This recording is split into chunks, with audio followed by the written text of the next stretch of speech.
নমস্কার, আমি অনাবি। আমার রন্ধনশালায় আপনাদের স্বাগত। আজ দেখাবো দুধ চিতই পিঠা।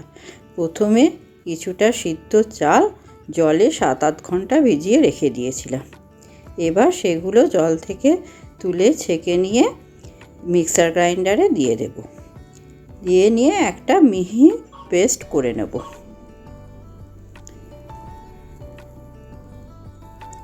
একটা বড় পাত্রে ঢেলে নিলাম, তাতে সামান্য একটু লবণ দিলাম।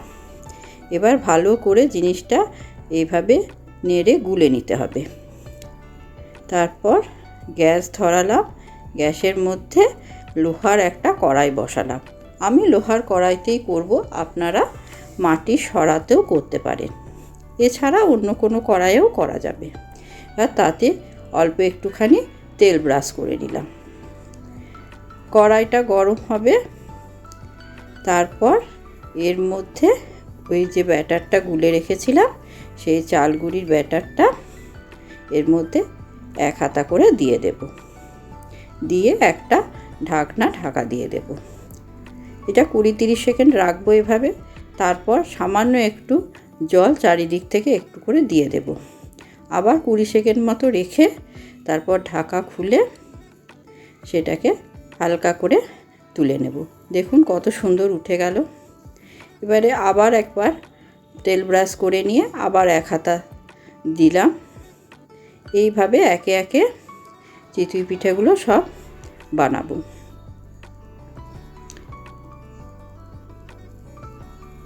আবার একটুখানি জল দিয়ে দিলাম। 20 সেকেন্ড মতো আবার রাখবো, রেখে আবার সেটা তুলে নেব।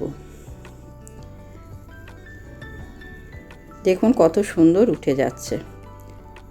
আপনাদেরকে 2-3টে করে আমি দেখিয়ে দিলাম। এইভাবে সবগুলো একে একে বানাবেন। এটা খুবই নরম হয়, খেতেও খুব সুন্দর হয়।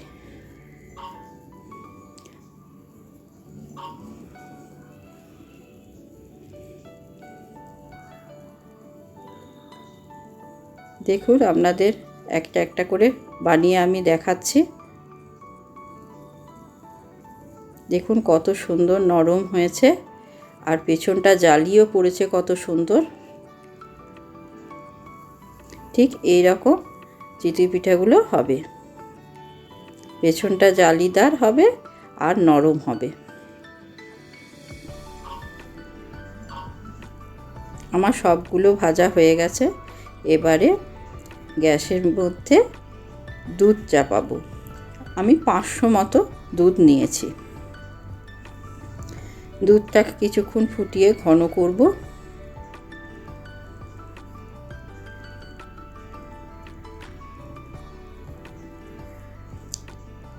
একটুখানি ঘন হয়ে গেলেই তাতে আমি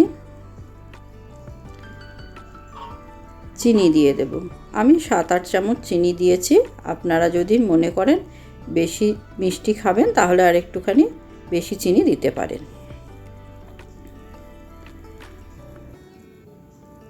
চিনিটা ভালো করে নেড়ে গুলে নেব।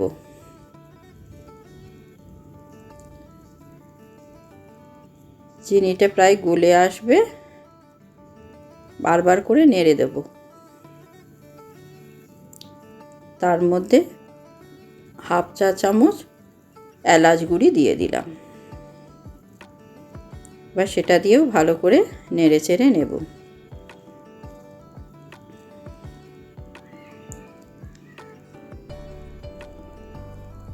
একবার করে করে মাঝখানে নেড়ে দিতে হবে।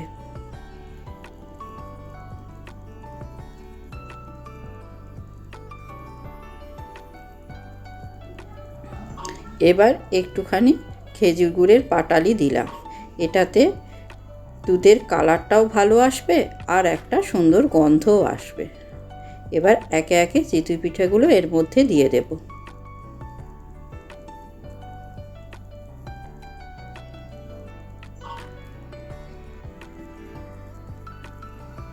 চিতই পিঠেগুলো দিয়ে ভালো করে দুধের মধ্যে ডুবিয়ে দেব। তারপর এটাকে 7-8 মিনিট ধরে দুধের মধ্যে ফোটাবো। যে দুধটা ভালো করে চিতই পিঠার ভেতরে ঢুকে যাবে, পিঠাটা নরমও হবে। এটা ঠান্ডা হয়ে গেলেও পিঠাগুলো শক্ত হয় না। ব্যাস হয়ে গেছে সুন্দর চিতই পিঠা, দুধ চিতই পিঠা। কেমন লাগলো রেসিপিটা জানাবেন, আর এরকম করে খেতে ভুলবেন না। অবশ্যই এই শীতে একবার দুধ চিতই পিঠা করবেন। ধন্যবাদ।